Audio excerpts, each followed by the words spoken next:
अस्सलामुअलैकुम। तो हमने स्टार्ट की थी एसएसटी बायोकेमिस्ट्री की प्रिपरेशन। आज का लेक्चर नंबर 3 और हम यूनिट नंबर 1 के अंदर थे। तो यूनिट नंबर 1 के अंदर आज हमारे पास जो टॉपिक है वो टॉपिक हमारे पास है मालिक्यूल का।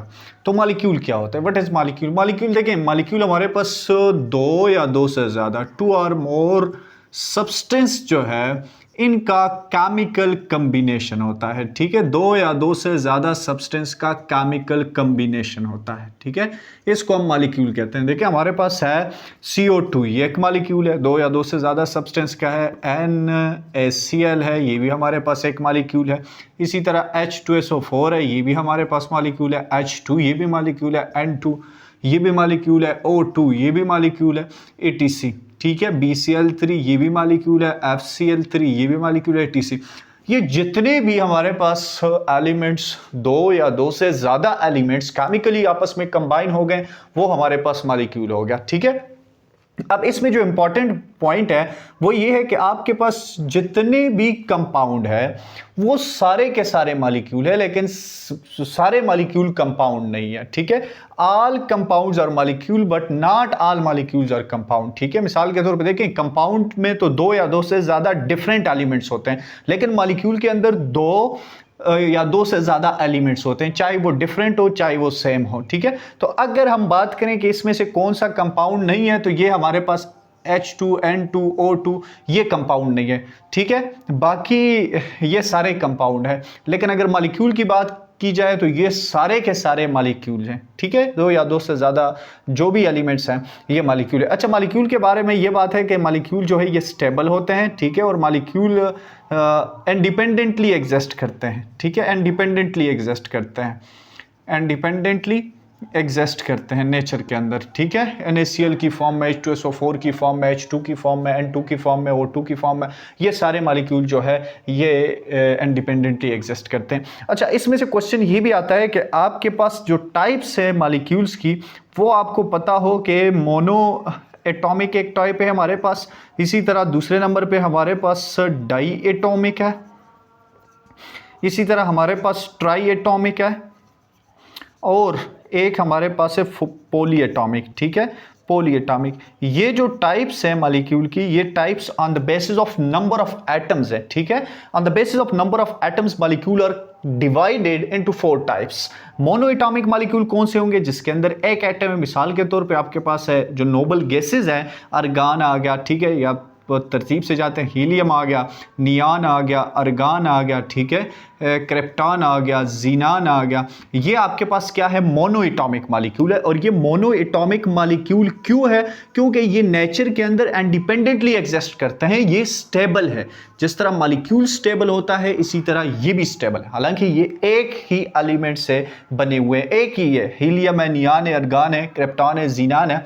ठीक है, ये मोनो एटॉमिक मॉलिक्यूल्स के अंदर आते हैं। तो विच one of the following is mono atomic? तो मोनो एटॉमिक में आपने ज़हन में रखना है कि जो ग्रुप 8 के एलिमेंट्स हैं, जिसको हम नोबल गैसेस कहते हैं, जिसको हम एनेट गैसेस कहते हैं, या जिसको हम जीरो ग्रुप P कहते हैं। ठीक है, ये हमारे पास क्या है? ये स्टेबल एलिमेंट्स हैं, और ये स्टेबल एलिमेंट्स क्या कहलाते हैं? मोनो एटॉमिक मॉलिक्यूल कहलाते हैं। ठीक है, अच्छा, अगर डाई एटॉमिक की बात करें तो डाई एटॉमिक आपके पास जो दो एटम से मिलकर बने, मिसाल के तौर पे H2 है, F2 है, Cl2 है, Br2 है, O2 है।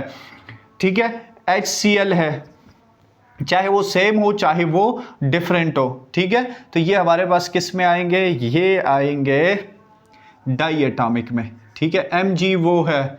ठीक है, इसी तरह हमारे पास NaCl है, ये दो एलिमेंट से मिलकर बने हुए हैं, इसको हम डाई एटॉमिक मॉलिक्यूल कहते हैं। चाहे दो हो, दो सेम हो या डिफरेंट हो, लेकिन उसके अंदर दो एलिमेंट्स हो, तो ये डाई एटॉमिक मॉलिक्यूल कहलाते हैं। तो अगर क्वेश्चन आता है कि which one of the following is di atomic molecule, तो डाई में आपके पास ये दो, चाहे सेम हो डिफरेंट हो, ये डाई एटॉमिक मॉलिक्यूल्स पे आएंगे। अच्छा, तो ट्राई एटॉमिक मॉलिक्यूल है। ट्राई एटॉमिक का अगर आ जाए तो देखिए आपके पास है CO2, कार्बन डाइऑक्साइड, इसमें दो ऑक्सीजन एक कार्बन है, तो ये ट्राई एटॉमिक मॉलिक्यूल है। इसी तरह आपके पास है H2, ये भी ट्राई एटॉमिक मॉलिक्यूल्स के अंदर आता है। ये आपके पास है सोडियम ऑक्साइड Na2O, ये भी ट्राई एटॉमिक मॉलिक्यूल है, दो ऑक्सीजन, सॉरी दो सोडियम और एक ऑक्सीजन। इसी तरह आपके पास O3 है, ये भी ट्राई एटॉमिक मॉलिक्यूल के अंदर आता है।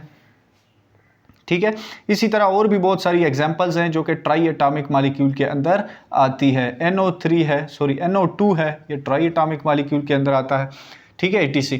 तो जो आपके पास मॉलिक्यूल 3 एटम से मिलकर बनेगा वो ट्राई एटॉमिक मॉलिक्यूल कहलाएगा।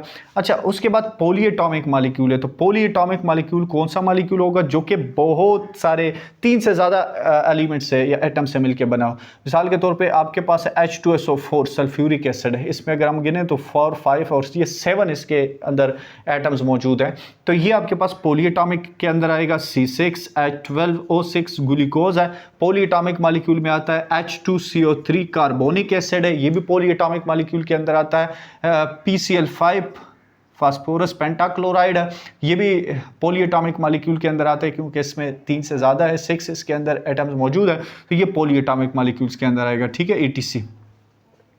तो पॉली एटॉमिक कौन से मॉलिक्यूल्स हैं जो कि 3 से ज़्यादा जिसके अंदर एटम्स मौजूद है, वो पॉली एटॉमिक मॉलिक्यूल कहते हैं। तो ये आपको क्लियर है, mono atomic, di atomic, tri atomic और पॉली एटॉमिक मॉलिक्यूल है। अच्छा, अब अगर हम जनरली बात करें, ये तो आपके पास था on the basis of number of atoms. अगर हम साइज के ऊपर बात करें तो साइज के ऊपर on the basis of size of molecule, तो साइज ऑफ मॉलिक्यूल में आपके पास 2 टाइप्स आती हैं, ठीक है। एक आपके पास आता है मैक्रो मॉलिक्यूल, मैक्रो मॉलिक्यूल जो कि लार्ज मॉलिक्यूल्स है, बड़े मॉलिक्यूल्स है, उसको हम मैक्रो मॉलिक्यूल्स कहते हैं, जो बहुत सारे रिपीटेड यूनिट्स से मिलके बने हुए हैं, ठीक है। और जो ये मोनोमर से, जो यूनिट से मिलके बने होते हैं उसको मोनोमर्स कहते हैं, ठीक है। मिसाल के तौर पे आपके पास है प्रोटीन्स है, ये मैक्रो मॉलिक्यूल है। कार्बोहाइड्रेट्स हैं, ये मैक्रो मॉलिक्यूल है, ठीक है। आपके पास लिपिड्स हैं, ये मैक्रो मॉलिक्यूल्स हैं। इसके अलावा आपके पास न्यूक्लिक एसिड है, ये मैक्रो मॉलिक्यूल्स है, ATC। तो on the basis of size molecules are further divided into 2 types, macro molecule and micro molecules. Macro molecules are large in size while micro molecule are smaller in size, ठीक है। Second number पे आपके पास क्या है, macro molecule. तो ये भी question आता है कि इसमें मैक्रो और माइक्रो कौन है। ठीक है, मैक्रो मॉलिक्यूल्स आपके पास स्मॉल मॉलिक्यूल्स होते हैं। मिसाल के तौर पे आपके पास मैक्रो मॉलिक्यूल के अंदर आता है, माइक्रो मॉलिक्यूल के अंदर आता है ग्लूकोज, ठीक है, ये मैक्रो मॉलिक्यूल है। आपके पास मैक्रो मॉलिक्यूल्स में आता है अमाइनो एसिड, ये मैक्रो मॉलिक्यूल है। आपके पास आता है तीसरे नंबर पे कार्बन डाइऑक्साइड, ये मैक्रो मॉलिक्यूल है, ठीक है। आपके पास आता है ऑक्सीजन, ये मैक्रो मॉलिक्यूल है। तो on the basis of number of size of atoms, आपके पास साइज ऑफ मॉलिक्यूल आपके पास 2 टाइप्स आती है, मैक्रो मॉलिक्यूल की और माइक्रो मॉलिक्यूल। तो मैक्रो क्या होगा, जो लार्जर इन साइज है, और माइक्रो क्या होगा, जो स्मॉलर इन साइज है, ठीक है। ये आपके पास इसकी टाइप्स आ गई है। अच्छा, उसके बाद on the basis of nature है, ये 3 तरह की हम क्लासिफिकेशन करते हैं नेचर के बेस पे। तो on the basis of nature B molecule को हम 2 टाइप्स में क्लासीफाई करते हैं। एक आपके पास है होमो एटॉमिक, इसको होमो न्यूक्लियर भी कहते हैं, होमो एटॉमिक मॉलिक्यूल है। तो होमो एटॉमिक, होमो कहते हैं सेम को, ठीक है। विच one of the following is homo atomic molecule. मिसाल के तौर पे आपके पास Na2 है, HCl है, NH3 है, ठीक है।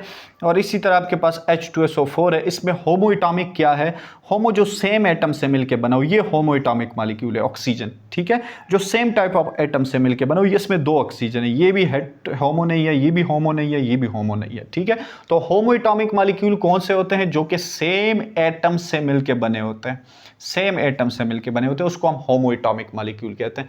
अच्छा, अगर आता है हेट्रो एटॉमिक का, तो हेट्रो एटॉमिक मॉलिक्यूल कौन से होते हैं, हेट्रो एटॉमिक मॉलिक्यूल वो मॉलिक्यूल होते हैं जो कि डिफरेंट टाइप्स ऑफ एटम्स से मिलके बनते हैं, ठीक है।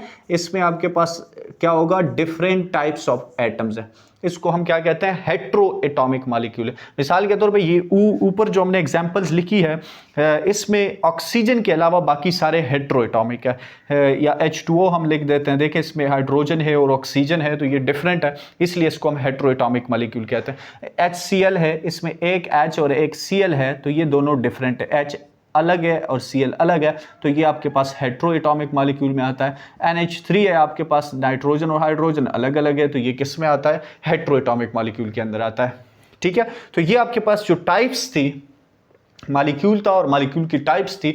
On the basis of number हमने डिवाइड किया, on the basis of size हमने किया, on the basis of nature हमने किया। तो ये हमारे पास मालिक्यूल्स की टाइप्स आ रही है, जिसको हम क्या कहते हैं, जिसको मालिक्यूल के टाइप्स कहते हैं हम, ठीक है, मालिक्यूल की क्लासिफिकेशन कहते हैं। अच्छा, क्योंकि हमारे पास जो टॉपिक था वो मालिक्यूल का था, ठीक है। Thank you.